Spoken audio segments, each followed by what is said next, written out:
Hello friends, welcome to an investment academy. ये one of the video है हमारी value chain analysis का जो series we work, right. So these videos are typically very very detailed, right. तो 30-40 minutes typically रहते हैं। सो इसलिए आप मतलब इफ़ पॉसिबल 1.5x पे इट विल बी, मतलब you will I think better रहेगा आपके लिए if you watch it on 1.5x। ठीक है। So today the video we are going to discuss is basically on the copper का value chain, because ये काफ़ी important material है which is being used in electronics and everything, और specially with the push जो चल रहा है globally, right, on the power sector and semiconductors and everything, right. तो ये एक काफ़ी इंपॉर्टेंट मेटल है और काफ़ी ज़्यादा डिस्कशंस इसी तरह से रहते हैं कि भाई ये एक इंडिकेटर है, राइट, कॉपर के प्राइजेस की वर्ल्ड में ग्रोथ कैसे हो रही है। Typically if copper prices are doing well, right, या मतलब ज़्यादा बढ़ रहे हैं, इसका मतलब डिमांड अच्छी है कॉपर की। कॉपर की डिमांड अच्छी का मतलब ये है कि कोर सेक्टर्स, राइट, जो पावर है या सेमीकंडक्टर्स है, जहाँ पर मतलब अच्छा खासा केपेक्स होता है, तो दे आर डूइंग वेल, या रियल एस्टेट है, राइट, तो दे आर डूइंग वेल। तो इसलिए काफ़ी इंपॉर्टेंट मेटल माना जाता है ग्लोबली। तो उसको समझते हैं कि भाई इंडिया कहाँ पे है, कौन सी कंपनीज़ हैं इंडिया की, राइट, ग्लोबली कौन सी कंपनीज़ हैं, चाइना का role in this value chain कितना इंपॉर्टेंट है। देखिए, जैसे हमने रेयर अर्थ का किया था, आई एम श्योर आपने वो वीडियो देखा, राइट। सो उस थॉट से we are planning to basically इसमें जो going into detail on this. तो थोड़ा लंबा है वीडियो, सो जस्ट आराम से सुनिए, right, and lot of charts and everything will be thrown at you as well. तो समझिए, काफ़ी interesting, you will get lot of knowledge about this. मेरे को भी मिला है, मतलब मुझे पहले से पता नहीं था सब, ठीक है। So specially like I said कि इसका एनर्जी ट्रांजिशन जैसे जैसे हो रहा है, राइट, तो मतलब जैसे जैसे एनर्जी की डिमांड बढ़ रही है वर्ल्ड में, specially with data centres and AI and everything, right, तो उसकी वजह से कॉपर का यूज़ भी काफ़ी ग्लोबली बढ़ रहा है, राइट। सोलर पैनल्स में, विंड फार्म्स में, राइट, एनर्जी स्टोरेज सिस्टम्स में, राइट, और मतलब इलेक्ट्रिकल ग्रिड्स, मतलब सब ऐसा बोला जा रहा है कि यूएस की पूरा का पूरा power transmission electrical grids are very very old, तो वो पूरा का पूरा रिवैम्प करना है। इंडिया में भी बहुत ज़्यादा इन्वेस्टमेंट जो है पावर ट्रांसमिशन में हो रहा है, राइट। तो वहाँ पे फिर मतलब semiconductors, as I said, medical devices में इसका बहुत यूज़ होता है, राइट। तो वो सब चीज़ें जो हैं, मतलब कॉपर एक काफ़ी इंपॉर्टेंट मटेरियल है, राइट, उस थॉट से। और इसका ग्रोथ और इसका जो मतलब वो है जो बढ़ रहा है यूसेज, राइट। तो that's why we are discussing about it here, right. So that is why it is very important and to know कि who are involve and what is going on, right, in this. तो अगर हम historically देखें, right, तो FY19 से थोड़ा data देखते हैं, क्योंकि बीच में कोविड आया, तो थोड़ा सा उसका फैक्टर है। तो 1.16 मिलियन टन्स कॉपर जो है FY19 में मोटा मोटा बेसिकली हुआ, राइट। और FY24 में ये नंबर जो है 1.72 मिलियन टन्स पे चला गया। एक्सपेक्टेड है FY30 में ये 3 मिलियन टन्स तक चला जाएगा, राइट। और फिर FY47 जब हमारा एक डेवलप्ड नेशन बनने का टारगेट है इंटरनल, तो वो ऑलमोस्ट 9 मिलियन टन्स का हमारा बेसिकली डिमांड जो है कॉपर का हो जाएगा, राइट। तो basically if you will see till now एक थॉट प्रोसेस है कि भाई 7% का ग्रोथ जो है रियल जीडीपी ग्रोथ के आसपास ही बढ़ा है। एक्सपेक्टेड है कि अब उससे ज़्यादा ये आगे ग्रो करेगा because of the thing which I side, क्योंकि वो सेक्टर्स जिसमें वो यूज़ होता है उसका ग्रोथ जो है ज़्यादा expected, specially power energy sectors जो है उसमें काफ़ी ज़्यादा वो यूज़ होता है, राइट। तो इसीलिए it is a important, I would say, metal to discuss, right. तो अगर हम मेजर बात करें कि होता क्या है, राइट, कहाँ कहाँ पे कंपनीज इन्वॉल्व होती हैं पूरे सप्लाई चेन में, राइट। तो सबसे पहले तो ऑफकोर्स जो है वो है कि ओर अट्रैक्शन, राइट, कि कॉपर ऑफकोर्स अब नीचे मिलता है अपने मतलब अर्थ क्रस्ट में, राइट। तो उसको निकालना, उसकी आई वुड से माइनिंग करना, राइट, सो वो इम्पॉर्टेंट है। तो उसमें ओर एक्सट्रैक्शन, राइट, वो सबसे बड़ा इंपॉर्टेंट है। फिर उसका प्रोसेसिंग, उसकी रिफाइनिंग, स्मेल्टिंग बोलते हैं, राइट। फिर उसका फैब्रिकेशन, मतलब रॉड्स वगैरह, ट्यूब्स बनाना, क्या कहते हैं वो सब बनाना। फिर उसका यूज़ बेसिकली पावर केबल्स में बनाना, ट्रांसफॉर्मर्स में, HVAC system, solar PV systems, तो उन सब में फिर वो जाके यूज़ होता है, राइट। तो ये हमारा है। अब हम हर एक को अच्छे से डिस्कस करेंगे डिटेल में, कौन कौन से प्लेयर्स हैं, कौन कंट्री क्या कर रहा है, कहाँ पे, राइट। तो वो सब चीज़ें थोड़ा डिस्कस करेंगे इसमें। तो ये थोड़ा सा और अगर हम फ्लो ऑफ कॉपर समझें, राइट, तो बेसिकली क्या हो रहा है यहाँ पे, अगर आप ये चार्ट देखेंगे, राइट, तो माइनिंग हो रही है, राइट, तो फिर उसके बाद स्मेल्टिंग हो रही है, राइट, और उसमें अगर स्क्रैप वगैरह पड़ा है जो रिसाइकिल से स्क्रैप आया है या फिर मतलब बेकार कॉपर यूज़ नहीं हुआ, वो भी हम स्मेल्टिंग में डाल देते हैं, राइट। फिर माइनिंग के बाद उसका कॉन्सेंट्रेशन वगैरह उसमें बढ़ता है, फिर जो है वो रिफाइनिंग के लिए बेसिकली जाता है स्मेल्टिंग होके, राइट। और फिर रिफाइनिंग में भी स्क्रैप अगर स्मेल्टेड कॉपर है और वो रिफाइनिंग में भी चला जाता है, फिर रिफाइंड कॉपर बेसिकली उसमें से निकलता है और फिर उसका फैब्रिकेशन होता है। Refined copper is like 99.99% copper, right. तो वो बाकी और जब निकलता है, माइन होता है तो शायद जैसे लिखा था 0.2 से 2% उसके अंदर, और के अंदर जब वो रॉक निकलती है तो 0.2 से 2% का कॉपर होता है उसमें, ठीक है। और फिर वो उसका कर करके उसमें से अलग अलग स्मेल्टिंग करके और फिर उसकी रिफाइनिंग करके वो 100% कॉपर का बन जाता है। फिर अब उसको फिर हमें फैब्रिकेशन करना है। फैब्रिकेशन मतलब कि फाउंड्री में डाल के, राइट, और उसके अंदर कुछ अलॉय डालना है, उसको ब्रास बनाना है, राइट, उसमें ब्रॉन्ज बनाना है, तो सब में कॉपर यूज़ होता है। तो वो अलग अलग अलॉय मेटल्स डाल के तो या तो अलॉय बन गया, या प्योर कॉपर डालना है तो वो प्योर कॉपर डल गया, राइट। तो वो सारी चीज़ें उसमें फिर यूज़ होता है। और फिर वो कैसे, मतलब तुम्हें वायर बनाना है, तुम्हें किस तरह की फैब्रिकेशन उसमें होनी है, तो वो सारी चीज़ें बेसिकली वहाँ पे रहती है, right. So this is how basically this whole process of copper works, ठीक है। तो अब हम जाते हैं रिजर्व्स पे। पहली बात तो ये है कि भाई रिजर्व माइनिंग तो करे, बट रिजर्व भी तो होना चाहिए, मतलब कॉपर होना चाहिए ना मिट्टी में, राइट। तो किसके पास है, तो वर्ल्ड में 50% रिजर्व जो है ना 5 कंट्रीज़ के पास है। चिली के पास 20% रिजर्व है वर्ल्ड की। चाइल जो है छोटा सा कंट्री है साउथ अमेरिका में, राइट। 10% ऑस्ट्रेलिया के पास है। पेरू के पास 10 है, अगेन साउथ अमेरिका में है वो भी। फिर कॉन्गो, रिपब्लिक ऑफ कॉन्गो जो है उसके पास 8% है, और रशिया के पास भी 8%। इसके पास कॉपर रिजर्व्स हैं, राइट। माइनिंग कौन कर रहा है वो देखेंगे आगे, बट ये इनके पास है, ठीक है। तो सबसे ज़्यादा चिली के पास है, बाकी सबके पास 10-10, 8-8% है। तो अपना इंडिया का तो उसमें नाम है ही नहीं, राइट, तो वो मान के चलवा, राइट। तो ये मेन कंट्रीज हैं जिसके पास कॉपर के रिजर्व्स हैं, ठीक है। तो सबसे इंपॉर्टेंट, तो अब इसमें से जब माइनिंग करनी शुरू करते हैं, राइट, तो कौन कौन सी कॉपर माइंस बड़ी बड़ी हैं सबसे ज़्यादा, ऑफकोर्स चिली में ही सबसे बड़ी बड़ी कॉपर माइंस हैं, राइट। एस्कॉनडीडा, राइट, सबसे बड़ी कॉपर माइन है। अगर उसकी कैपेसिटी देखें तो 1350,000 metric tons of refined copper जो है इसकी कैपेसिटी है। इतना रिफाइंड कॉपर इसमें से निकल सकता है, राइट। और ये कौन सी company, BHP I think US की कंपनी है, वो इसको ओन करती है। बाकी मतलब बाहर की कंपनी ये माइन ओन करती है, काम वहाँ के लोग करते हैं बट वो ओन करती है। फिर सेकंड जो है इंडोनेशिया में एक माइन है, वो ग्रासबर्ग करके, राइट, उसमें अच्छा खासा उसका भी क्या कहते हैं कैपेसिटी है। फिर चिली में एक और बड़ी माइन है, राइट, वो भी एंग्लो अमेरिकन और ये सब बाहर की कंपनीज ही होल्ड करती हैं, उसमें भी उसकी भी कैपेसिटी अच्छी है। फिर यूएस में भी एक माइन है काफ़ी बड़ी, राइट। तो ये सब चीज़ें हैं। फिर पेरू में है, कॉन्गो में है, Mexico, Peru, Congo, Chile, right. तो ये सब कंट्रीज, इसमें अलावा यूएस में एक बड़ी माइन है जिसमें से भी काफ़ी मतलब अच्छा खासा कैपेसिटी उसकी भी है, राइट। तो ये सारे कंट्रीज़ हैं जिसके पास माइनिंग है।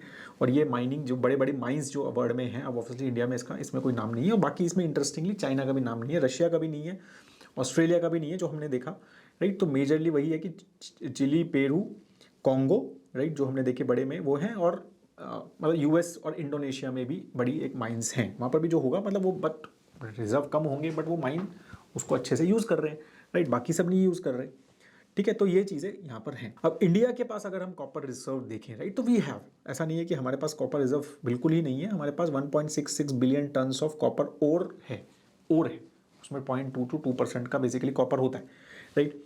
तो बट कोई हाई ग्रेड रिजर्व नहीं है, राइट। तो हाई ग्रेड रिजर्व का मतलब होता है कि 1.85% से ज़्यादा उस रॉक के अंदर कॉपर हो, तो वो नहीं है इंडिया के पास। उसके बाद इंडिया के पास मोस्टली लो ग्रेड कॉपर है, तो उसमें ऑफकोर्स अब लो ग्रेड है तो पैसा ज़्यादा लगेगा माइनिंग करने में, राइट, कि ज़्यादा आपको और तोड़ना पड़ेगा और सब चीज़ें करनी पड़ेंगी, तो इसलिए वो बहुत ज़्यादा हमारा चीज़ें हैं नहीं, राइट। तो अब 1.6 बिलियन टन्स में से सिर्फ 10% के आसपास ही ऐसे रिजर्व्स हैं जो इकोनॉमिकली वाइबल हैं, माइन बना, मतलब माइन उसमें से माइनिंग हो सकती है, सिर्फ 10% ही है।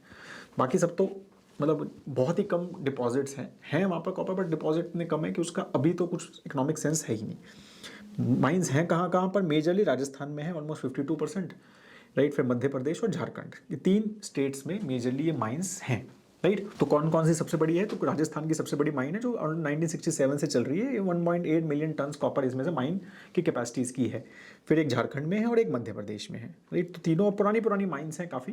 तो उसमें से जो भी माइनिंग हम करते हैं, मेजरली हिंदुस्तान कॉपर जो है वो इसमें से मेजरली अपना माइनिंग वगैरह में इन्वॉल्व इसमें है, राइट। अब माइंड जो कॉपर प्रोडक्शन है, राइट, तो वो सबसे ज़्यादा कहाँ पे हो रही है, तो ऑफ कोर्स जैसे हमने देखा कि भाई 5.3 मिलियन टन्स जो माइंड कॉपर जो निकल के माइनिंग होके निकल रहा है कॉपर, तो वो सबसे ज़्यादा चिली से निकल रहा है। 23% ग्लोबल प्रोडक्शन, राइट, जो कॉपर की आती है।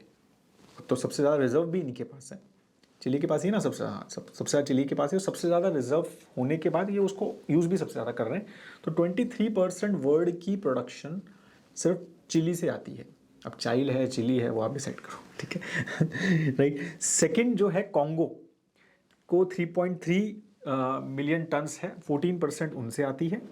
और फिर पेरू जो है उसका अराउंड 11 के आसपास ग्लोबल प्रोडक्शन है, 11% ग्लोबल प्रोडक्शन है। इंडिया की जहाँ तक बात करें तो हार्डली 0.05 मिलियन टन्स हम अपनी माइन से निकाल पाते हैं, जो कि वर्ल्ड में ग्लोबल प्रोडक्शन में सिर्फ 0.2% का माइनिंग हमारे यहाँ होता है, राइट। तो माइंड कॉपर जो है सिर्फ 0.2% जितना भी कॉपर निकलता है साल में, वो सिर्फ 0.2% इंडिया में निकलता है, राइट। बाकी ये सारे कंट्रीज़ में निकलता है, ठीक है। तो अगर हम यहाँ पर देखें तो ऑलमोस्ट लाइक 45 से भी ज़्यादा एक्चुअली 30, 40, 48%, मतलब ऑलमोस्ट 50% जो है कॉपर इन 3 कंट्री से आता है वर्ल्ड में, ठीक है, कॉन्गो, चिली और पेरू से, ठीक है। तो this is what it is. अब आप यहाँ पर भी देखेंगे तो इंटरेस्टिंगली देखो, यही देखो, चिली में ही सबसे ज़्यादा हमेशा से रहा है, ये येलो कलर है, राइट। इसका बहुत बड़ा है production. Congo has really done very well recently, right. तो कॉन्गो का एकदम से नंबर 2 हो गया है। फिर पेरू नंबर 3 पे है, और बाकी सारे कंट्रीज़ जो हैं, मतलब चाइना भी है बड़ा, चाइना में भी इवन तो बहुत ज़्यादा माइंस नहीं है, बट जितना भी है वो भी कर लेता है उससे मैनेज, तो वो भी अच्छा खासा चाइना में है। और यूएस भी जो है उसमें भी ठीक ठाक उनकी प्रोडक्शन है, राइट। मतलब 1, अगर हम यहाँ के हिसाब से देखें तो 1 के आसपास उनका भी है। US, China is almost 2, right, Peru से थोड़ा सा ही कम है, ठीक है। So this is how it is, right. तो उनके पास, चाइना और यूएस के पास भी अच्छा खासा माइनिंग प्रोडक्शन आ जाता है, इंडिया के पास वो चीज़ नहीं है, राइट। तो अब जो हम माइनिंग करते हैं और जो हमें यूज़ करना है, अब ऑफ कोर्स ये सब कंट्रीज़ कर रहे हैं, चिली, पेरू और ये सब, कॉन्गो, तो इन तो यूज़ तो इतना नहीं कर रहे हैं, वो सब एक्सपोर्ट ही हो रहा है, बट इंडिया तो मेजरली यूज़ ही कर लेता होगा। तो वो भी सिर्फ 46% ही इंडिया की नीड हम मैनेज कर पा रहे हैं, जो भी हम माइन कर रहे हैं ना।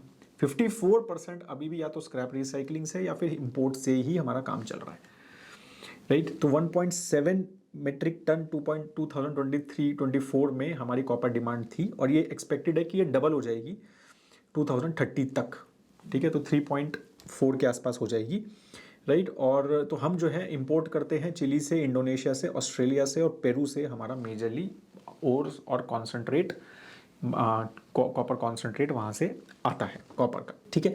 तो ये सारी चीज़ें हैं, और ये काफ़ी ज़्यादा इंपोर्ट होता है, क्योंकि हम जितना लिथियम करते हैं, मैंगनीज, निकल और सिलिकॉन, इन सब का कंबाइन है, उतना हम कॉपर इंपोर्ट करते हैं। तो कॉपर अच्छा खासा इंपोर्ट करते हैं, राइट। तो 50% से ज़्यादा की नीड हमारी इंपोर्ट से ही मैनेज हो रही है, ठीक है, क्योंकि हमारे पास तो रिजर्व्स ज़्यादा नहीं है और ना माइनिंग प्रोडक्शन उतना ज़्यादा है, तो वो सब चीज़ें हमारे पास हैं अभी इशू। तो कहाँ कहाँ से आ रहा है, तो ये एग्जांपल बता रहे हैं कि चिली से अराउंड 25% तो हमारा चिली से ही आता है, ऑफकोर्स वो सबसे बड़े हैं। पेरू से 14% आता है, राइट। और इंडोनेशिया से भी, क्योंकि बड़ी माइन है ना उनके पास, तो 27% इंडोनेशिया से आता है, राइट। और 8% ऑस्ट्रेलिया से आता है। तो ये मेन 3 कंट्रीज से हमारा बेसिकली कॉपर जो है कॉन्सेंट्रेट आता है, ठीक है। तो कौन कौन सी कंपनी इंडिया की, जैसे हमने बोला कि माइनिंग में इन्वॉल्व है, तो हिंदुस्तान कॉपर जो है वो उसकी कैपेसिटी सबसे ज़्यादा है, ठीक है, 3.47 मिलियन टन्स, राइट। उन्होंने अभी बात की है कि भाई हम 2000 करोड़ रुपए और इन्वेस्ट करने वाले हैं इन 5-6 ईयर्स। हमें माइनिंग कैपेसिटी 4 मिलियन से 12 मिलियन टन्स करनी है FY31 तक। नेक्स्ट 7 साल में इसको 3 टाइम्स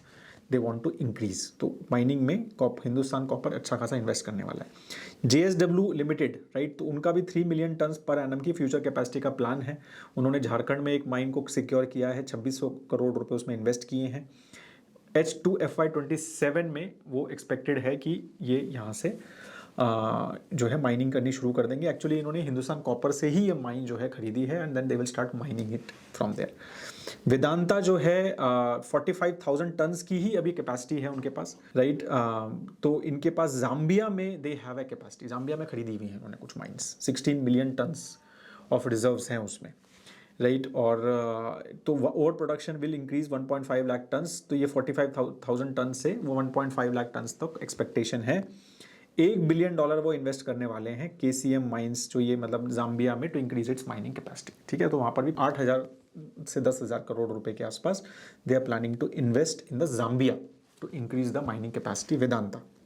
फिर गुजरात मिनरल डेवलपमेंट कॉर्पोरेशन है, उनका भी प्लान है अच्छी खासी माइनिंग कैपेसिटी बढ़ाने का, 7 मिलियन का, राइट। तो इनके पास गुजरात में कुछ माइंस हैं जिसमें कॉपर, लेड और जिंक की मतलब तीनों चीज़ें मिलती हैं उसमें, राइट। तो वो 1,000 करोड़ रुपए के आसपास का इन्वेस्टमेंट वहाँ पर करने वाले हैं, ठीक है। तो ये 4 कंपनी जो हैं हमारी कॉपर माइनिंग में इन्वॉल्व है, जिसमें से वेदांता तो बाहर है, मतलब बाहर की माइंस खरीदी हुई हैं। बाकी तीनों जो हैं कंपनी, हिंदुस्तान कॉपर, JSW और गुजरात मिनरल्स डेवलपमेंट, वो इंडिया में माइनिंग लेके और केपेक्स करके और उसकी कैपेसिटी बढ़ाने की, सेल्फ डिपेंडेंट करने की कोशिश कर रहे हैं, राइट। तो government announce that it had obtain permission to explore copper and cobalt deposit 9,000 square kilometer in Zambia. तो जाम्बिया के साथ उन्होंने, तो वही वेदांता कर रहा है, तो जाम्बिया के साथ they have tied up government of India कि भाई 9,000 स्क्वायर किलोमीटर, 9,000 स्क्वायर किलोमीटर बहुत बड़ा होता है, राइट। तो उसमें जितने भी कॉपर कोबाल्ट डिपॉजिट है वहाँ पर हम एक्सप्लोर कर सकते हैं, इंडिया कैन एक्सप्लोर, राइट। तो which is like 6 times the size of Delhi, इतना बड़ा वो बेसिकली है, जो वेदांता ग्रुप जो है ऑलरेडी अप्रोच है, सिग्निफिकेंट कॉपर माइन यहाँ पे, राइट। प्रोसेस इन्वॉल्व्स प्रोस्पेक्टिंग, तो वहाँ पर चेक करना है, ड्रिल करना है, मैपिंग करनी है, सैम्पलिंग करनी है, और ये 2 to 3 ईयर्स जो है उसके बाद वो पता चलेगा कि कौन सी कमर्शियल लाइन वहाँ पर हम बना सकते हैं, राइट। तो चिली की कोई कंपनी कोडेल्को है, उसके साथ they have collaborated to basically check all this, तो government of India is working on this. तो बेसिकली अब इंडिया के पास रिजर्व्स नहीं है तो बाकी बाहर से, क्योंकि अगर आपने देखा बाकी जो माइंस हमने देखी, बड़ी बड़ी माइंस, वो भी कौन, चिली के पास जो बड़ी सबसे बड़ी माइन है वो कौन सी, चिली खुद चला रहा है, वो भी अमेरिकन कंपनी चला रही है, बाहर की कंपनी चला रही है, राइट। तो यही चीज़ें बेसिकली है कि भाई अपने पास नहीं है तो दूसरे कंट्रीज़ में जाओ जहाँ पर हैं, and if we can basically invest there, right, और वहाँ पे हम उसको सिक्योर कर सकें अपनी सप्लाईज़ को, अपने कंट्रीज़ की सप्लाई को, तो वही बेसिकली फॉरवर्ड होता है ऐसे क्रिटिकल मिनरल्स में, क्योंकि इंपॉर्टेंट मिनरल है ना कॉपर। तो आप मतलब जैसे ये भाई जियो पॉलिटिकली इशू रहते हैं, किसी कंट्री के साथ झगड़ा हो गया, हमारा अच्छा खासा आता है भाई चिली के साथ, पेरू से, और कुछ हो गया कि डिस्कशन में कि भाई नहीं अच्छा बनता, उन्होंने कहा नहीं हम एक्सपोर्ट बंद कर देंगे, तो फिर दिक्कत हो जाती है ऐसी चीज़ों में। इसलिए वो यार डाइवर्सिफाई करो अच्छा खासा सप्लाई चेन्स, और we have learn that, rare earth में हमने देखा ही है, और रेयर अर्थ आपने मेरा वीडियो देखा, तो वो चीज़ जो है, इसलिए गवर्नमेंट इज ट्राइंग कि भाई हम सेल्फ डिपेंडेंट बने। अपने पास नहीं है माइंड, कोई बात नहीं, अपने पास रिजर्व्स नहीं है, कोई बात नहीं, दूसरे के पास है, वहाँ इन्वेस्ट करो, वहाँ लो, ठीक है। तो ये चीज़ें हैं। तो और भी अगर ये सब सिर्फ इंडिया नहीं कर रहा है, ठीक है, तो ग्लोबली अगर आप चाइना को देखोगे तो सब यही कर रहे हैं, राइट। तो चाइना की एक JCHX माइनिंग कंपनी, उसने 80% स्टेक ले लिया है लुम्बामिन माइन जाम्बिया में, तो वो भी कर रहा है $5 बिलियन इन्वेस्ट करने की कॉपर प्रोडक्शन जाम्बिया में 2031, तो वो भी कर रहा है जाम्बिया में, इंडिया भी कर रहा है, right. China metallurgical group MCC began construction in 25 kilometre Afghanistan Logar province में कॉपर माइन, वहाँ पर भी कॉपर माइन होगी, राइट। तो वहाँ पे भी they are planning to invest money, right. तो it announce discovery of on the Tibetan plateau में भी उन्होंने देखा कि भाई वहाँ पर भी world class copper resource base है, राइट, और काफ़ी बड़ी जो है वहाँ पर भी कॉपर माइन है, तो वो भी मतलब, तो सब बेसिक एज आई सेड कि सब ये चीज़ें कर रहे हैं, very big with all the geopolitical issues जो हम रिसेंटली देख रहे हैं, specially from US and everything, tariffs वगैरह, तो ये सब चीज़ें अभी और ज़्यादा इसके ऊपर फोकस शुरू हो जाएगा कि लोग जो हैं वही कहेंगे यार एक कंट्री, यार एक जगह पे भरोसा नहीं करना है, मल्टीपल जगह रखो ये सब, because is are very critical things. भाई हमारा तो इन्वेस्टमेंट ही बंद हो जाएगा ना, वो सारी चीज़ें। सिमिलरली आप देखो, Japan is planning to increase the cap on stake its government called hold in copper mines. Sumitomo Japanese congress has invested 6 mines worldwide, ठीक है। तो US में भी उन्होंने वाइन में इन्वेस्ट किया है, पेरू में किया है, राइट। तो 30% विनू प्रोजेक्ट, तो मतलब अलग अलग कंट्रीज है सब कर रहे हैं। US ने वो expected to sign executive order on critical minerals, right. तो ये शायद अभी साइन भी हो गया है क्रिटिकल मिनरल्स के ऊपर, ठीक है। तो उसमें they are basically planning to push a fast track domestic mining project जो है उसमें करने की कोशिश कर रहे हैं, right. Another project in twin metals copper nickel in Minnesota owned by Chilean mining, तो वो सब भी कर रहे हैं। तो मतलब हर कंट्री देखो, UK recently approved a loan to one of the largest copper producer in central Asia through UK export finance, right. Sign a critical mineral deal with Saudi Arabia, right, तो वो भी कोशिश कर रहा है to its largely untapped mineral reserve which includes copper. तो उनके पास भी वो देख रहे हैं कि भाई हमारे पास भी है अच्छा खासा मिनरल रिजर्व, तो आप करो। तो ये सारी चीज़ें जो हर जगह, again it's not just India, every country is basically looking to do these things, right. तो इससे क्या होता है ना कि अब अगर आप एक ही कंट्री पे डिपेंडेंट हो, या फिर जैसे हमने मतलब वो मैं जैसा बोल रहा हूँ कि क्लियरली रेयर अर्थ एक बहुत अच्छा एग्जाम्पल है, राइट। तो इसलिए no one wants to be concentrated on one country या one place to supply, right. तो हर आदमी सोच रहा है कि भाई मैं अपने रिजर्व्स खुद वो रखूँ, मैं अपना निकाल के, ताकि हम आराम से अपने लिए चीज़ें मैनेज कर पाएँ, क्योंकि अदरवाइज सप्लाई ब्रेकडाउन्स होते हैं कॉन्फ्लिक्ट्स वगैरह में। कोविड में भी इतने सप्लाई ब्रेकडाउन्स हुए, तो ये सब बहुत इशूज़ हो जाते हैं ये सब चीज़ों के लिए, राइट। चाइना है सिक्योर प्रेफरेंशियल एक्सेस डील्स। तो चाइना क्या करता है भाई, माइन के साथ प्रेफरेंशियल एक्सेस डील कि भाई मेरे को पहले मिलेगा, तो वो सब चीज़ें भी उन्होंने करी हुई हैं। बाकी जहाँ इन्वेस्ट किया भाई कंट्री में, मान लो कुछ पार्लियामेंट बना दी, कुछ ब्रिज बना दिया छोटे कंट्रीज स्पेशली, और फिर बोला कि भाई ठीक है जो कॉपर मिलेगा तुम्हें, राइट, वो मैं पहले लूँगा, ठीक है, जो भी ग्लोबल प्राइस है उसके हिसाब से लूँगा, लेकिन मैं फर्स्ट लूँगा। तो वो सारी चीज़ें डील्स जो हैं इस तरह से काफ़ी सारी चीज़ें होती हैं। It takes 17 years to open a new mine. अब आप देखो 17 साल लगते हैं एक माइन लगाने में, ठीक है। तो डेवलपमेंट टाइमलाइन जो है वो 25 साल तक हो सकती है। मतलब एक माइन जीरो से अगर स्टार्ट करनी है, कि जैसे हम जाम्बिया में करने की कोशिश कर रहे हैं, तो अभी सोचो 17 से 25 साल लगते हैं वहाँ से सामान निकालने में। तो इतना लंबा टाइमलाइन है, तो इसलिए वो चीज़ें अभी करो ना, कि बाद में इशूज़ को भाई ये सब चीज़ें पहले कर लो, राइट। और बहुत ज़्यादा इन्वायरमेंटल सोशल इम्प्लीकेशन है उसकी, क्योंकि बहुत ही वाटर और एनर्जी इंटेंसिव होता है ये, पोल्यूशन बहुत होता है, लेकिन लैंड यूज़ में बहुत ज़्यादा वो होता है। तो mostly half of the global copper mines are in water stressed regions, जहाँ पर वाटर कमी है वहाँ पर वो कॉपर है। तो वो सब इशूज़ हैं, तो ग्लोबल लोकल इशूज़ भी मैनेज करने पड़ते हैं, राइट। टू अवॉइड, अभी ग्लोबल शॉर्टेज बेसिकली कॉपर का एक्सपेक्टेड है, तो ये बोल रहे हैं कि 80 न्यू कॉपर माइंस चाहिए और $250 बिलियन का इन्वेस्टमेंट चाहिए 2030 तक, कि ताकि जो है इनफ कॉपर रहे वर्ल्ड में to manage the demand which is coming up for the copper. ऐसा मेजरली डिफरेंट एस्टिमेशंस हैं, राइट। तो काफ़ी एक इंपॉर्टेंट मेटल है, specially in this energy transitions in all these things which we are talking about.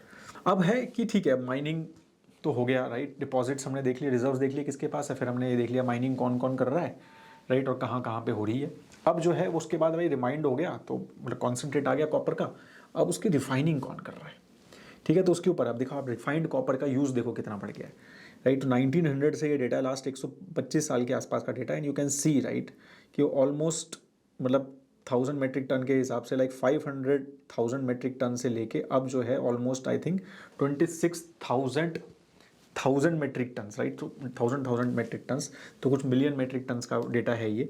तो उतना ज़्यादा copper का यूज़ जो है वो बढ़ गया है, and we can see the कि such consistently it has increase, because जैसा हम देख रहे हैं ना हर जगह, राइट, कि कॉपर के वायर्स तो हमें दिखते ही है रियल एस्टेट में, राइट। तो घर वगैरह में सब वायर्स जो है कॉपर के ही बने हुए हैं, ठीक है। तो अब आप देखो कि कितना कॉपर यूज़ हो रहा है, तो उसमें अब ये हाई टेंशन वायर्स लगेंगे, राइट, सारी जगह पे ट्रांसमिशन लाइंस लगेंगी, तो कितना कॉपर जो है वर्ल्ड में वो यूज़ होता है, राइट। तो कॉपर प्रोडक्शन सबसे ज़्यादा कहाँ, रिफाइंड कॉपर प्रोडक्शन। अब देखो आपने रिजर्व देखे, माइनिंग देखी, माइनिंग कौन कर रहा है, ठीक है। अब जो है रिफाइनिंग कौन कर रहा है, सबसे ज़्यादा रिफाइंड कॉपर प्रोडक्शन जो है वो कहाँ होता है। 1990 का नंबर देखो पहले आप, राइट। तो 39% अमेरिका में होता था, ये कॉन्टिनेंट वाइज है। 32% यूरोप में रिफाइनिंग होती थी, 19% एशिया में होती थी, चाइना इंडिया वगैरह सब मिला के, 7% अफ्रीका में और 3% ओशनिया में। अब क्या है, अब 60% एशिया में होती है, of course China is the main, right. 15% he America में होती है, 14% ही यूरोप में होती है, और 9% ही अफ्रीका में होती है। तो अफ्रीका ने एक्चुअली बढ़ाया है, 7 से तो बढ़ा है, लेकिन राइट, और 2% ही ओशिनिया में होते हैं। तो significant shift to Asia on the refined copper. तो रिफाइनिंग तो बेसिकली और आ रहा है, राइट, कॉन्सेंट्रेट आ रहा है मतलब माइनिंग होने के बाद, और फिर जो है उसकी रिफाइनिंग जो है वो एशिया में हो रही है, और कहाँ हो रही है वो भी पता चलेगा आपको। ये देखो कहाँ हो रही है, estimated refining production in million metric tons, तो सबसे ज़्यादा चाइना में हो रही है, राइट। और सारे मिला लो तो ना सब मतलब 60-70% का डोमिनेंस है चाइना में। तो 12 मिलियन मेट्रिक टन्स, राइट, तो चाइना में है और कॉपर का प्रोडक्ट, कॉपर जो रिफाइंड कॉपर मिल रहा है, राइट। फिर उसके बाद कॉन्गो में 2.5, ठीक है। तो उसके बाद सेकंड कामो, फिर चिली में तो 1.9 ही है। अब चिली 23% माइन कर रहा है, लेकिन रिफाइन बहुत कम कर रहा है, रिफाइनिंग कैपेसिटी नहीं है उनके पास, सिर्फ 1.9 मिलियन मतलब मेट्रिक टन्स ही हो रहा है वहाँ पर रिफाइन। राइट। और DRC कॉन्गो में भी अच्छा खासा बड़ा माइनिंग हो रही है, लेकिन फिर माइन होके कहाँ जा रहा है, वो चाइना जा रहा है। तो अगर आप देखोगे तो जापान 1.6, अब इनके पास तो माइनिंग कुछ नहीं है, लेकिन रिफाइनिंग ये भी ऐसे ही है, बाहर से आते हैं रिफाइन करते हैं। रशिया के पास माइंस हैं तो 0.96, यूएस के पास भी माइंस हैं, Germany 0.6, India 0.51 million metric tons, right, refine कर रहा है। तो आई एम श्योर हम बाहर से भी और लेके आ रहे हैं और रिफाइन कर रहे हैं, ठीक है, इंडिया का तो कर ही रहे हैं। तो इस तरह से तो China is very strong again in it. तो यही सब चक्कर है ना वर्ल्ड में कि हम अब यहाँ तो फिर भी डाइवर्सिफाइड है। अब रेयर अर्थ में तो देखोगे तो बिल्कुल अलग थॉट, वहाँ तो मतलब 92-93% है, राइट। यहाँ तो फिर भी मतलब ऐसा है कि 60-70% 60-70% के आसपास है। तो ये चीज़ हमें यहाँ पर समझनी है कि at least this is more diversified, no doubt in it, but has to be more मतलब इसको और करना पड़ेगा डाइवर्सिफिकेशन। सबसे बड़े रिफाइनर्स वर्ल्ड के कौन से हैं? टॉप 5 हैं, पाँचों के पाँचों चाइना है, चाइनीज़ है वर्ल्ड के टॉप पाँचों।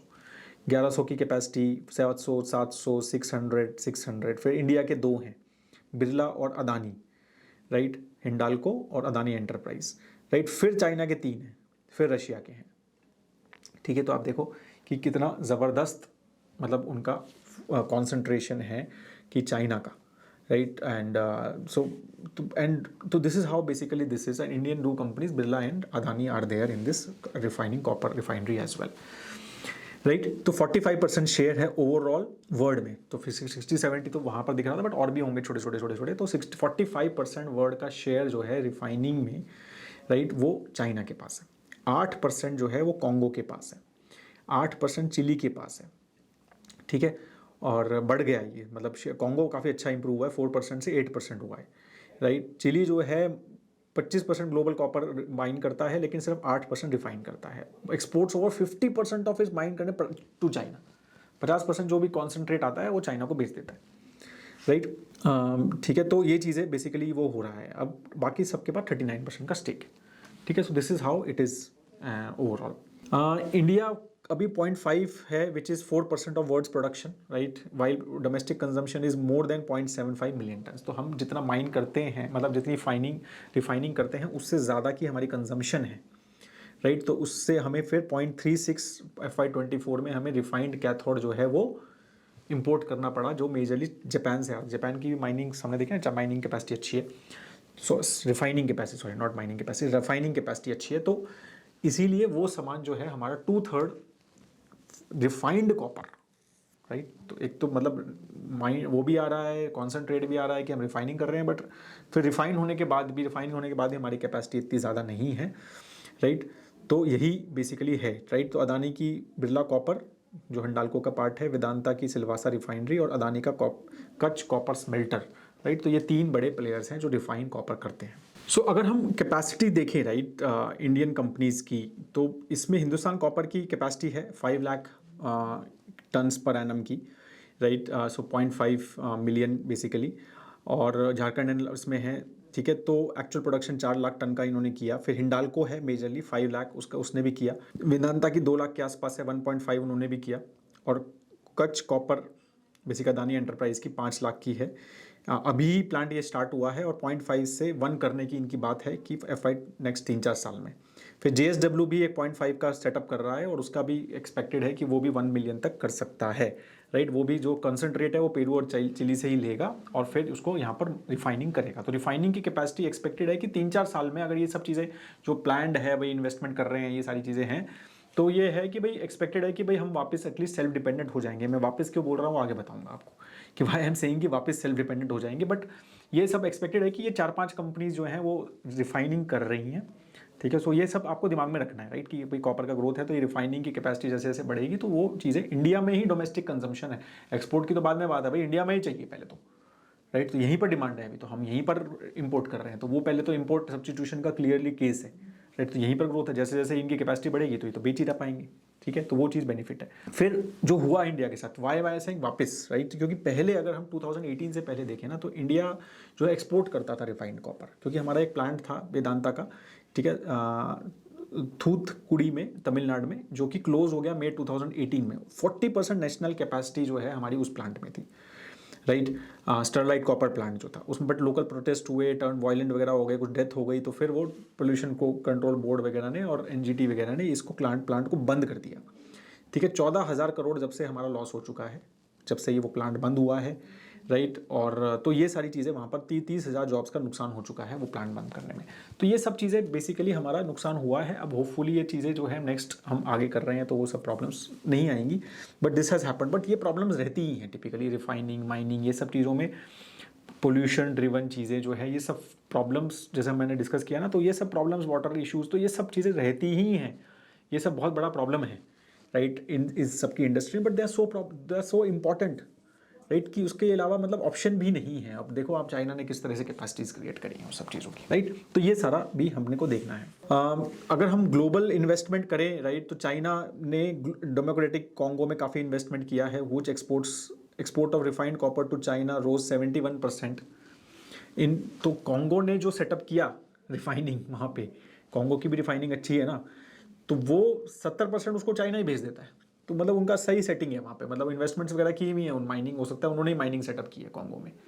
तो मतलब चाइना जो है कॉन्सनट्रेट भी ले रहा है चिली से और फिर माइन भी कर रहा है, और चाइना रिफाइंड कॉपर भी ले रहा है कॉन्गो से, और वहाँ रिफाइनिंग कैपेसिटी वो भी उसने लगाई हुई है। आप देखो आप, तो मतलब उसने क्या ज़बरदस्त वो चीज़ों का क्लीन चीज़ें करी हुई है। फिर ऑस्ट्रेलियन माइनिंग कंपनी BHP, अच्छा वो BHP कंपनी तो ऑस्ट्रेलियन है, नॉट अमेरिकन, ठीक है। तो उसको भी साउथ ऑस्ट्रेलिया में स्मेल्टिंग कैपेसिटी वगैरह का एक्सपेंशन वो भी कर रहे हैं, तो रिफाइनिंग कैपेसिटी भी कंट्रीज जो है बढ़ा रहे हैं। तो ये एक्सपेक्टेड है, चाइना का डोमिनेंस तो बढ़ ही रहा है। ये है कि भाई अभी 45% ऐसा लग रहा है कि और बढ़ जाएगा, ये 50% तक 2030 तक चाइना से ही आएगी, ठीक है, रिफाइंड कॉपर वर्ल्ड में, राइट। क्योंकि लैटिन अमेरिका में, चिली वगैरह में हाई कॉस्ट फेस हो रही है, मार्जिन्स नहीं है ESG बैरियर्स के चक्कर में, वहाँ पे मतलब पहले चिली की कैपेसिटी एक्चुअली कम हुई है, रिफाइनिंग कैपेसिटी, वहाँ पर भी इश्यूज़ हुए हैं लोकली रिफाइनिंग में, राइट, और वो मार्जिन्स भी ज़्यादा नहीं है, तो वहाँ पर वो कम हो रही है, तो चाइना की बढ़ रही है, राइट। और फिर रिसाइकलिंग भी बढ़ रही है वर्ल्ड में, तो एक्सपेक्टेड है कि अभी 20% तक जो है रिसाइकिल होके, जो कॉपर यूज़ हो गया उसके बाद रिसाइकिल होके वहीं से आ जाएगा, माइनिंग की ज़रूरत ही नहीं पड़ेगी। ये भी थोड़ा सा एक एक्सपेक्टेड बेनिफिट है, राइट। और नई टेक्नोलॉजी डेवलप हो रही है, जैसे ऑयल में हो गई, राइट, जो US ने किया, तो अब एक्सपेक्टेड है कि भाई इसमें बायो लीचिंग, हाइड्रोमेटलर्जी, तो ये लो ग्रेड और जो जैसे स्पेशली इंडिया में बहुत सारे लो ग्रेड ओर्स हैं ना, तो वो भी एक इकोनॉमिकल वायबल हो जाएंगे और उसमें शायद हम कर पाएंगे, right. By 2030 4.5 million ton, 20% supply shortfall expected है। तो इसकी वजह से नई माइनिंग और रिफाइनिंग इन्वेस्टमेंट्स इंपॉर्टेंट हैं, और वो कौन कर रहा है? चाइना ही कर रहा है। तो जैसे डोनाल्ड ट्रंप ने कहा ना, चाइना हैज़ सम कार्ड्स, तो वो यही सब कार्ड्स हैं उसके पास, ठीक है। अब जो है माइनिंग, अब क्या हो गया, रिजर्व देख लिया हमने किसके पास हैं, फिर कौन उसमें से माइन कर पा रहा है, फिर अब रिफाइन कौन कर रहा है, ठीक है। तो फाइनली अब 100% कॉपर निकल गया रिफाइन होके, तो फाइनली ठीक है। अब उसका फैब्रिकेशन, भाई क्या है, तो फैब्रिकेशन मतलब कि उसका भाई अलॉय बनाना है, उसको क्या करना है, वायर रॉड्स, जैसे आप देखोगे तो कौन फिर रॉड बन रही है, अभी ऑब्वियसली माइन जो रिफाइन कर रहा है वही फैब्रिकेशन भी करेगा मोस्टली, राइट। तो फ्लैट रोल्ड PSS, फिर अलग अलग टाइप के ट्यूब्स बना दिए कॉपर की, फॉयल बना दिए कॉपर की, अलॉय वॉल्स, वो वायर बना दिए, ठीक है, वो कास्टिंग इंगॉट्स बना दिए, वायर्स सबसे ज़्यादा बनते हैं ऑफकोर्स, राइट। तो 61% तो वायर ही बनता है, मतलब रिफाइन होने के बाद वो वायर ही सबसे ज़्यादा बनता है, और बाकी फ्लैट रोल्ड जो कॉपर है वो सब भी जाता है, ठीक है। इसमें भी चाइना, अगर आप रेड कलर देखेंगे तो चाइना की ऑलमोस्ट 50% कैपेसिटी सब जगह पे चाइना की है, और ऑफकोर्स वही सबसे ज़्यादा रिफाइन कर रहे हैं, तो वही करते, फैब्रिकेशन भी कर ही लेंगे, फैब्रिकेशन के लिए जो कि दूसरी जगह थोड़ी ना भेजेंगे, राइट, तो कुछ मतलब नहीं है, तो वही करेंगे।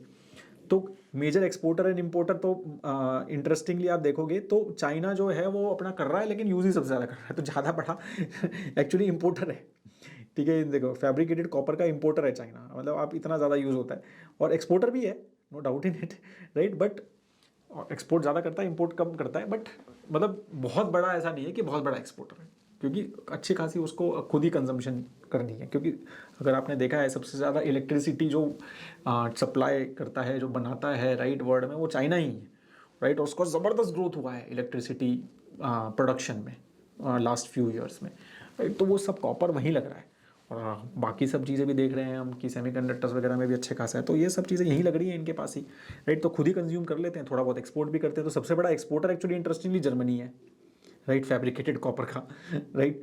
और फिर चाइना है, फिर US है, फिर मलेशिया है, ठीक है। और इंडिया भी है थोड़ा सा एक्सपोर्टर, तो पहले तो ज़्यादा था मेरे ख्याल से, अब कम हो गया, राइट। और इंडिया इंपोर्टर भी है और एक्सपोर्टर भी है, ठीक है। तो मतलब वो अलग अलग टाइप की चीज़ें होती हैं ना, कुछ इंपोर्ट किया, कुछ एक्सपोर्ट किया, तो वो इस तरह से बेसिकली चीज़ें हैं, right. India consume most of its refined oil, मतलब refined copper domestically. It produce simple products like rods, wires, foil domestically, but imports the more complex item. हाँ, जैसे ट्यूब्स है, पाइप्स है, तो वो इम्पोर्ट करते हैं, वो थोड़े से कॉम्प्लेक्स है बनाने में, फैब्रिकेट करने में, राइट. और तो 2023 में इंडिया ने $891 मिलियन का कॉपर वायर एक्सपोर्ट किया और $793 मिलियन का copper tubes and pipes import किए. तो जितना एक्सपोर्ट कर रहे हैं इंपोर्ट कर रहे हैं, अभी तो यही हो रहा है इंडिया वाले तो. ठीक है. तो कॉपर यूसेज जो है 26 मिलियन टन्स एक्सीड हो गई है. Refined copper is turn into semi finished goods like sheets, wires, ये तो पता ही चल गया हमें. Most of the refined copper is for wire, 63%, ये भी समझ आ गया. रीजनल शिफ्ट 1960 से 23 surge dramatically 10% in 1960 to 75% in 2023. Right, जो यूज़ हो रहा है 75% एशिया में कॉपर यूज़ हो रहा है, 75%. ठीक है. Largely driven by China's industrial and electricity growth. आप इलेक्ट्रिसिटी का चार्ट देखना कभी चाइना का, मतलब समझ ही नहीं आएगा आपको क्या ज़बरदस्त है. नॉर्थ अमेरिका 30% था 1960 में, 8% ही ग्लोबल कॉपर सिर्फ नॉर्थ अमेरिका में यूज़ होता है. Can you even believe this? China is such a big player. Declined again. Europe 57% था 1960 में, अब 15% ही यूरोप जो है कॉपर यूज़ कर रहा है. अगेन ये बहुत बड़ा इंपॉर्टेंट मेटल है जो बताता है कि ग्रोथ कहाँ आ रही है. ठीक है. तो this is what it is.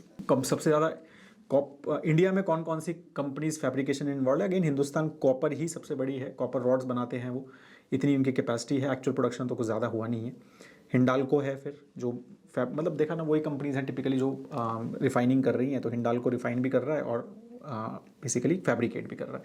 फिर भाग्यनगर इंडिया है, बड़ौदा एक्सटेंशन है, फिर अपनी ये जो सारी वायर कंपनीज हैं, राइट, तो वो भी सब बेसिकली वायर्स बना रही हैं कॉपर से, राइट. तो ये सारे अलग अलग कंपनीज हैं जो फैब्रिकेशन ऑफ कॉपर में, कॉपर आता है उनके पास और वो अलग अलग टाइप से चीज़ें उसमें फैब्रिकेट करते हैं, राइट. अब वैल्यू एडिशन होता किस किस में, राइट, कि भाई जब ओर आता है जिसमें मतलब एक एवरेज मान के चलो कि 1% कॉपर है सपोज उसमें, ठीक है. तो अगर ओर आता है तो उसका क्या कॉस्ट है? उसका 8,000 से 10,000 रुपये पर टन का कॉस्ट है, राइट. 8,000 से 10,000 जिसमें कॉपर का ओर है, राइट. 1 टन ओर है, उसमें 1% कॉपर है, तो वो अगर हम 1x मान ले, ठीक है, तो उसके बाद वो कॉपर जब कॉन्सेंट्रेट होता है उसमें, उसका मतलब कॉन्सेंट्रेशन बढ़ाते हैं, राइट, उसमें से चीज़ें बेकार निकाल के, राइट, तो फिर वो ऑलमोस्ट 5x हो जाता है. 1x से 5x उसकी वैल्यू बढ़ जाती है. फिर वो पर टन जो है वो ऑलमोस्ट 50,000 का हो जाता है, हाँ, 10,000 से. ठीक है. तो जो ये बेसिकली एक्सपोर्ट करती हैं ये चिली, पेरू, राइट, तो ये सब एक्सपोर्ट करते हैं. फिर जो होता है स्मेल्टिंग होता है और refined copper cathode, right. Smelting से फिर वो 5.5 से 60x हो जाता है अगर यहाँ से देखें, और यहाँ से, राइट, 12x अगर हम कंसनट्रेट से. तो बेसिकली कॉन्सनट्रेट तो चिली और पेरू और ये सब जहाँ पर मेन माइंस हैं वहीं से हो रहा है. फिर वो जाता है रिफाइनिंग, जहाँ पे चाइना में जा रहा है मेजरली, राइट, अगर हम बात करें तो फिर वहाँ पर वो स्मेल्टिंग हो रही है, रिफाइनिंग हो रही है, राइट. तो फिर उसकी वैल्यू बढ़ जाती है 50,000 से 6 लाख पर टन. फिर 6 से 8.5 लाख पर टन के आसपास, मतलब तो वो चीज़ 100x हो जाता है अगर हम कॉपर ओर की बात करें, राइट. अगर कॉन्सेंट्रेट की बात करें तो फिर 20x हो रहा है. फिर उसके बाद उसकी फैब्रिकेशन होती है, राइट, वो अलग अलग चीज़ों में होता है. तो 11 लाख रुपए पर टन जो है वो कॉपर बेसिकली वहाँ पर हो जाता है, राइट. तो कहाँ पर पैसा है? तो क्लियरली रिफाइनिंग और स्मेल्टिंग में ही वो आप सबसे ज़्यादा वैल्यू ऐड कर रहे हो, सबसे ज़्यादा उसमें पैसा बन रहा है. बट ऑफकोर्स उसमें अच्छा खासा वो भी है, राइट. सो इसीलिए फैब्रिकेटेड कॉपर जो है use in high value sectors, power, construction, EVs, electronics. तो इसलिए वो क्या कहते हैं, वैल्यू एडिशन वहीं पर लास्ट 3-4 जगह पे ही सबसे ज़्यादा है उसका. स्ट्रक्चरल बैरियर्स भी हैं, right. Tariffs finished copper products पे टिपिकली कंट्रीज ज़्यादा लगा देते हैं ताकि भाई फिनिश्ड ना आए, भाई रिफाइंड कॉपर ना आए या फैब्रिकेटेड कॉपर ना आए हमारे पास ओर आए. सबको ओर चाहिए, भाई खुद रिफाइनिंग कैपेसिटी सेटअप करो, ठीक है. तो इसलिए higher tax governments impose higher tax 8% का फिनिश कॉपर गुड्स पे, वायर्स वगैरह पे लगाती हैं, राइट. तो ताकि कि भाई रॉ या फिर रिफाइंड कॉपर करो, फैब्रिकेटेड मत करो, फैब्रिकेशन खुद करो. कोशिश यही रहती है सभी कंट्रीज़ की, भाई कुछ तो करो, कुछ तो वैल्यू ऐड करो ना. वैल्यू एडिशन में बिल्कुल ऐसा मत करो ना, राइट. तो इसीलिए टिपिकली कंपनीज जो होती है ना वो फिनिश प्रोडक्ट्स में ज़्यादा इंटरेस्टेड नहीं होती है कि फैब्रिकेशन वगैरह करने में. आपने देखा था कि भाई वेदांता वगैरह भी वो कर नहीं रही, फैब्रिकेट नहीं कर रखा है, कुछ नहीं है. फैब्रिकेट करेंगे बाहर जाएगा ही नहीं सामान, एक्सपोर्ट ही नहीं होगा, राइट. तो इंडिया में ही बेचना पड़ेगा. तो इसीलिए क्या करते हैं वो कि भाई हम तो रिफाइन कर देंगे और फिर बेच देंगे. रिफाइन करके क्या है वो उसमें वो सब चीज़ें इंपोर्ट ड्यूटी का चक्कर नहीं पड़ता है. तो अगर आप देखोगे तो अदानी भी नहीं था, राइट, वेदांता भी नहीं था, वो कर रहे हैं, रिफाइनिंग कर रहे हैं, बट वो एक्सपोर्ट नहीं कर रहे, ठीक है। तो ये सारी चीज़ें भी बेसिकली कंपनी सोचती हैं कि ठीक है यार फैब्रिकेशन मत करो, फैब्रिकेशन के बाद सामान बिकता नहीं है, ठीक है। तो ये सारी चीज़ें भी बेसिकली समझनी है आपको, ठीक है। तो copper rich countries get stuck selling low margin products, ठीक है। तो जितने भी कॉपर रिच है वो सब लो मार्जिन मतलब कॉन्सेंट्रेट तक जा रहे हैं वो तो, ठीक है। कॉम्प्लेक्स इंडस्ट्रीज बना नहीं पा रहे हैं, इलेक्ट्रॉनिक मैन्युफैक्चरिंग वगैरह कुछ कर नहीं पा रहे हैं, तो इसीलिए इकोनॉमिक सोफिस्टिकेशन में वो नीचे रह जाते हैं, ठीक है। तो कई बार जो होता है ना, यही बोलता है परिमल भी काफ़ी बार ये बोलता है कि अगर हमारे पास रिजर्व्स कम है तो अच्छी बात है ये कभी कभी, राइट। हम वैल्यू एडिशन पे ही फोकस करें, राइट, रादर देन माइनिंग और ये सब चीज़ों पे कम फोकस करें और वैल्यू एडिशन पे फोकस करना चाहिए। वही चीज़ है जो चाइना ने बेसिकली करा है इसमें, राइट। अब बेसिकली यूज़ कहाँ हो रहा है कॉपर, तो 63% जो है अगर हम सेमी प्रोडक्शन में तो वायर बन रहा है, और फिर वायर के बाद मतलब जैसे वो तो हमने देख लिया। अब वो चीज़ यूज़ कहाँ हो रही है भाई, बिल्डिंग कंस्ट्रक्शन में 26% कॉपर यूज़ होता है, इंफ्रास्ट्रक्चर पावर एंड टेलीकॉम में 17% कॉपर यूज़ होता है, 13% ट्रांसपोर्ट सेक्टर में कॉपर यूज़ होता है, इंडस्ट्रियल इक्विपमेंट में 12% कॉपर यूज़ होता है, फिर consumer general and products and cooling and electronics, right, electronic semiconductors या फिर एसी बनाने में, ये सब चीज़ों में 23% कॉपर यूज़ होता है, फिर बाकी सब अदर्स में यूज़ होता है, ठीक है। तो यहाँ पर ये सब सेक्टर्स में कॉपर यूज़ हो रहा है। तो क्या ये सब सेक्टर्स क्या बताते हैं, हमारी इकोनॉमी की स्ट्रेंथ बताते हैं। अगर यहाँ पर कॉपर बढ़ रहा है इसका मतलब ये प्रोडक्शन ज़्यादा हो रहा है ना इन चीज़ों का, और ये ज़्यादा हो रहा है तो हमारा सामान ज़्यादा बिक रहा है, या तो हम एक्सपोर्ट ज़्यादा कर रहे हैं या कंज्यूम ज़्यादा कर रहे हैं। तो ये इसलिए कॉपर बहुत बार ऐसा बोला जाता है कि एक बहुत बड़ा इंडिकेटर है एक कंट्री की या ग्लोबल ग्रोथ का, कि अगर कॉपर का प्रोडक्ट आपका ग्रोथ है, आपका कंजम्पशन बढ़ रहा है, इसका मतलब ग्रो कर रहा है, ठीक है। तो annual growth rate of energy application, right, तो ऑफशोर विंड में माना जा रहा है कि 23%, ऑफकोर्स उसका बेस भी कम होगा, पर 23% नेक्स्ट 15 ईयर्स में कॉपर का under sea cable generator. Offshore wind क्या होता है, विंड जो मतलब विंड मिल्स लगती है ना ऑफशोर, बस सी में लगे हों रादर देन लैंड पे, ठीक है। उसका काफ़ी ज़्यादा चीज़ें चल रही हैं कि ऑफशोर पे लगे, मतलब सी के अंदर लगेगी तो विंड भी ज़्यादा अच्छी होती है वहाँ पे, राइट। तो वो सारी चीज़ें, और लैंड भी बचती है, लैंड यूज़ नहीं होती, ठीक है। तो इसलिए वो उसका काफ़ी ज़्यादा फ्यूचर में ग्रोथ माना जा रहा है। फिर बैटरी स्टोरेज में 22% का ग्रोथ है। 22 battery storage anyways is a very fast growing sector, उसके ऊपर वैसे ही बात बहुत होती रहती है। तो ट्रांसफॉर्मर्स वायरिंग वगैरह में। फिर ऑटोमेटिव में 14% एक्सपेक्टेड है, क्योंकि बिकॉज स्पेशली ईवी ड्रिवन, ठीक है, वहाँ पर वायर्स ज़्यादा यूज़ होते हैं, right. Motors, charging infrastructure, right, वो बहुत बड़ा है। बैटरीज, सोलर फोटोवोल्टिक सेल्स में 12% का ग्रोथ है। वायरिंग, हीट एक्सचेंजर्स, फिर ऑन शोर विंड मतलब ऑन शिप पे केबलिंग, ट्रांसफार्मर्स जो लैंड पे विंडिंग, फिर electrical transmission and electrical distribution, right, transmission sectors, और ये सब चीज़ों में भी अच्छा खासा ग्रोथ 7% के आसपास का एक्सपेक्टेड है, right. So overall global growth rate है, और ये तो इंडिया में तो आप इससे ज़्यादा ही मान लो, ये ग्लोबल ग्रोथ रेट है। ऑब्वियसली बेस अलग अलग है सबका, तो इसलिए वो चीज़ें हैं, इसलिए ट्रांसमिशन में तो क्या बड़ा स्ट्रॉन्ग बेस है ना, तो इसलिए ग्रोथ ज़्यादा नहीं दिख रही। बट इंडिया में तो ट्रांसमिशन और डिस्ट्रीब्यूशन में भी बहुत ग्रोथ होगा, आई एम श्योर, राइट। तो this is what the growth of expected copper का यहाँ पे, राइट। तो इंडिया में क्या है, बिल्डिंग कंस्ट्रक्शन भाई हाई एंड हाई, तो रियल एस्टेट का ही अच्छा खासा, फिर इंफ्रास्ट्रक्चर भी बहुत है, गवर्नमेंट पावर सेक्टर पे बहुत ज़्यादा फोकस कर रहा है, बार बार बात करते रहते हैं हम। केपेक्स, और हमारा देखना भी आप वीडियो है ना पावर सेक्टर पे, capex expansion by PLI schemes, industrial में, ऑटोमोबाइल में, कंज्यूमर ड्यूरेबल एसी का इतना ज़बरदस्त कम हमारा मतलब वो करना है, मतलब there are so many things which are expected कि भाई इंडिया में एसी ज़्यादा यूज़ हो। Agriculture, pumps and everything, right. Annual copper price आप देखो, ये 2002 से हैं कि कैसे बढ़े। 2007 में देखो अभी ग्रोथ हुआ था इस टाइम पे ज़बरदस्त, ग्लोबल यहाँ पर जीडीपी ग्रोथ बहुत अच्छा हुआ था, राइट। फिर वो क्या कहते हैं, जब 2008 के आसपास का वो आया, फिर नीचे गिरा, फिर बढ़ा, राइट। फिर बहुत ज़बरदस्त 2008 में ये गिरा एक्चुअली, राइट। तो जैसे ही फाइनेंशियल क्राइसिस आया तो खतरनाक गिरा, फिर वापस बढ़ा, 2011 में फिर से टॉप पे पहुँच गया, फिर गिरता चला गया, 2017 में फिर बढ़ा, राइट। फिर कोविड में गिर गया, फिर वापस कोविड के बाद तो मतलब ज़बरदस्त ग्रोथ हुआ, अब वो अभी भी अच्छे खासे लेवल पे है। तो आप मतलब एक ग्लोबल ग्रोथ के हिसाब से टिपिकली ऐसा माना जाता है, ग्लोबल ग्रोथ को ये मिरर करता है इसके prices, right. Elasticity of output prices to input price, हाँ, कॉपर प्राइसेस चेंज होते हैं तो किसके सबसे ज़्यादा इंपैक्ट होता है, ये बहुत सही है, राइट। तो इलेक्ट्रिकल वायर्स, राइट, पे बहुत साल डायरेक्ट इम्पैक्ट है, क्योंकि वो कॉपर से ही बनते हैं ना इलेक्ट्रिकल वायर्स, तो राइट। तो अगर आप इलेक्ट्रिकल कॉपर वायर्स देखोगे तो अगर 1 रुपी का वो है तो वो 2 रुपीज़ का होता है, तो उस पर 0.84% के आसपास का इम्पैक्ट जो है कॉपर वायर पे होगा। इलेक्ट्रिकल मोटर्स के ऊपर भी 60% का इम्पैक्ट है, कितना ज़्यादा कॉपर यूज़ होता है।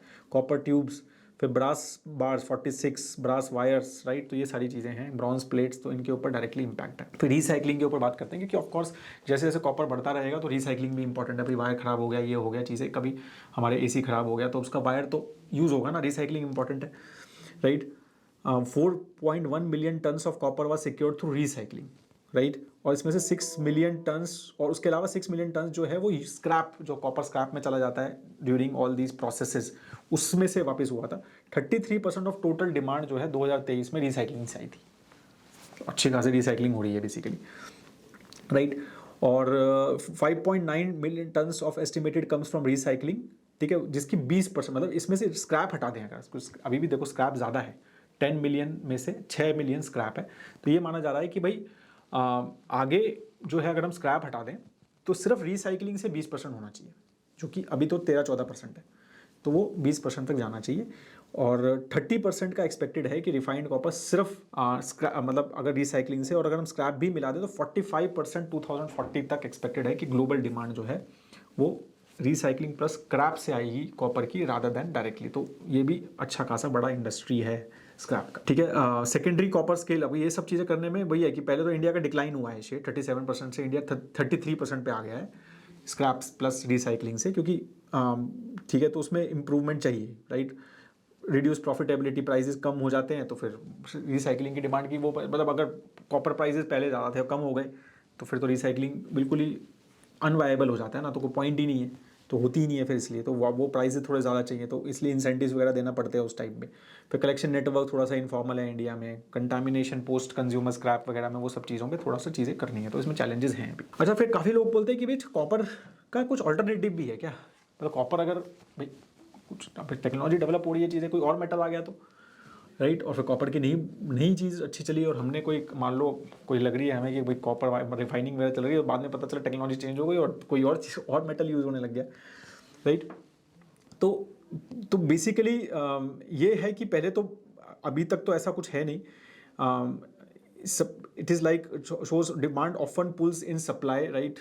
तो बिकॉज ऑयल की तरह है कॉपर, बिकॉज एक तो ऑपरेशनल कॉस्ट बढ़ रही हैं, ओर के ग्रेड्स गिर रहे हैं, क्योंकि बेस्ट ओर्स तो सब निकाल लिए हैं हमने जिसमें हायर कॉन्सेंट्रेट था, अब बेकार मतलब नीचे लेस कॉन्सेंट्रेटेड, तो इसलिए वो महंगा हो रहा है, तो वो सब चीज़ें हैं, राइट। सप्लाई डिमांड का गैप जो है, इसीलिए चीज़ें हो रही हैं, और जैसे मैंने इनिशियली भी बोला था 4.5 million ton supply shortfall expected है 2030 तक, 20% कॉपर की सप्लाई शॉर्टफॉल है, राइट। बट काफ़ी लोग बोलते हैं कि क्या एल्यूमिनियम एक ऑल्टरनेटिव है क्या, राइट। बट अगेन, क्योंकि एक तो वो 1200 टाइम्स मोर अवेलेबल है कॉपर से, राइट, तो उसका एक क्या कहते हैं वहाँ बेनिफिट है। एंड कॉपर जो है इलेक्ट्रिसिटी, बट एल्यूमिनियम का प्रॉब्लम क्या है कि सर 60% ही कंडक्टिविटी है उसकी कॉपर से, तो कॉपर अगर इतनी इलेक्ट्रिसिटी तो वो 60% ही कंडक्ट कर पाता है, तो उसकी इतनी ज़्यादा वो नहीं है, और उसके चक्कर में अगर सेम कंडक्टिविटी करनी है तो उसको 25% ज़्यादा थिकर वायर चाहिए होता है एल्यूमिनियम का एज़ कम्पेयर टू कॉपर, ठीक है। तो बट वही है कि कॉस्ट कम है एल्यूमिनियम की, ठीक है, तो आधी उसकी कॉस्ट हो जाती है, और वेट भी एल्यूमिनियम का कॉपर से कम है डेंसिटी के चक्कर में, तो उसकी वेट भी कम है, थिक लगेगा बट वेट भी कम होगा, और उसकी कॉस्ट भी कम है, तो इसलिए काफ़ी सारी चीज़ें ये बात होती है कि भाई एल्यूमिनियम एक अच्छा ऑल्टरनेटिव है, बट फिर भी नहीं चला, ठीक है। तो एक तो स्पेस ज़्यादा लेगा, भाई थिकर वायर है तो लोगों को लगता है यार मोटे वायर हो जाएंगे ना, तो वो स्पेस ज़्यादा लेंगे, तो इसलिए प्रैक्टिकल नहीं होता हर जगह। अब देखा वायर तो भाई बिल्कुल स्पेस जितना कम हो, घरों वगैरह में देखो आप, इतनी छोटे छोटे जगहों में निकलते हैं, राइट, तो वो है। एल्यूमिनियम जो है ना ऑक्सीडाइज भी जल्दी हो जाता है, तो वो उसकी नॉन कंडक्टिव लेयर फटाफट बन जाती है, राइट, तो इसलिए कनेक्शंस ओवर टाइम जो है वो ख़राब हो जाते हैं। फिर थर्मल एक्सपेंशन, एल्यूमिनियम की हायर थर्मल एक्सपेंशन है कि अगर वो गर्म हो जाता है तो वो ज़्यादा एक्सपैंड हो जाता है, कॉपर इतना एक्सपैंड नहीं होता, ठीक है, तो इसलिए वो भी चीज़ बेनिफिट है। और मैकेनिकल स्ट्रेंथ, एल्यूमिनियम सॉफ्टर है और इसलिए लेस ड्यूरेबल है, आराम से ब्रेक हो जाता है, बेंड हो जाता है, कॉपर इतनी आसानी से वो ब्रेक बेंड नहीं होता, तो इसीलिए टिपिकली अभी भी कॉपर इज़ द, मतलब कोई ऐसा ऑल्टरनेट दिखता नहीं है। एल्यूमिनियम होता है कहीं कहीं जगह पे यूज़, जहाँ पर थोड़ा हल्की चीज़ चल जाती है वो सब, but copper is the main metal for all the things application which we have talked about, ठीक है। तो विंड टर्बाइन, सोलर इंफ्रास्ट्रक्चर में थोड़ा बहुत एल्यूमिनियम यूज़ होना शुरू हो गया है, राइट। लाइट वेट डिज़ाइन के चक्कर में थोड़ा लॉन्ग डिस्टेंस में भी यूज़ होने लग गया है। ईवीज़ में भी मतलब EVs need around 50 kg of copper पर कार, 50 किलो तो कॉपर है कार के अंदर, वाओ राइट और नॉर्मल कार से अगर हम देखें तो ये सारी चीज़ें हैं। Aluminium can replace copper in transformers and coil. तो बाकी और भी चीज़ें हो रही है, ग्राफीन है, copper nano, carbon nano tubes के ऊपर बात हो रही है, बट अगेन कमर्शियल वाइबल अभी ये सब चीज़ें नहीं है। तो लेट्स सी, तो this is what the thought process overall is on the copper supply chain. I hope that you मतलब आपको वीडियो जो है ये अच्छा लगा। This was useful to understand whole copper landscape, whole value chain of copper, where our companies are, what we are doing, what other countries are doing, and how China is so still so strong right in copper overall supply chain. तो ये चीज़ समझनी बहुत ज़रूरी है। अगर आपको video अच्छा लगा तो लाइक ज़रूर कीजिए। If you have any other information, आप इस इंडस्ट्री से हैं, समझते हैं, ज़्यादा मुझसे ज़्यादा समझते हैं, तो प्लीज़ कमेंट ज़रूर लिखिए नीचे। अगर आपको कुछ you have something else to मतलब ऑफर इन द, तो कमेंट पे ज़रूर डालिए, ठीक है। और अगर वीडियो अच्छा लगा तो लाइक ज़रूर कीजिए, और अगर फ्रेंड्स एंड फैमिली या अपने सोशल मीडिया पे आप शेयर कर सकते हैं तो that will be very very helpful, ठीक है। और अगर अभी तक आपने हमारी वेबसाइट investindia.in नहीं देखी है तो please do check our website investindia.in, और बने रहें हमारे चैनल पे for more such videos. Have a great time and दोस्तों, जय हिंद।